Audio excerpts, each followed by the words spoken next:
নির্দিষ্ট বিষয় হলো এটাই কথা, যেটা বলতে সেটাই কথা। তো আমরা হলাম আজকে সকালে আবার বের হলাম ভাইয়ের সাথে। ভাই আমরা এখন আজকে কোথায় যাবো? আমরা এখন যাইতেছি কবি জসিমউদ্দিনের বাড়ি, গ্রামের বাড়িতে। সেখানে যাব, তারপর সেখান থেকে ঘুরে এসে আমরা জুম্মার নামাজ পড়বো একটা ঐতিহাসিক মসজিদে। তারপরে খিচুড়ি হবে না?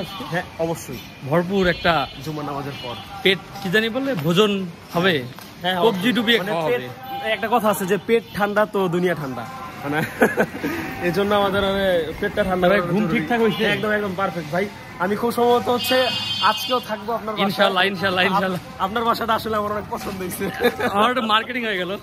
না না সিরিয়াসলি ভাই, মানে দারুণ, মানে জাস্ট আমি একা আর কেউ নাই, একদম রিল্যাক্স, মানে যেটা আমি করতে পারতেছিলাম না লাস্ট অনেকদিন। যাক, এই জন্য অনেক ভালো হলো যে আজকে আপনাকে আরেকদিন পাচ্ছি। হ্যাঁ আমি ভাবছিলাম চলে যাবো, তাহলে আমরা এখন বাইক নিয়ে আসি, বাইক নিয়ে যাবো নাকি ভাই? ওকে, আল্লাহ হাফেজ, টাটা।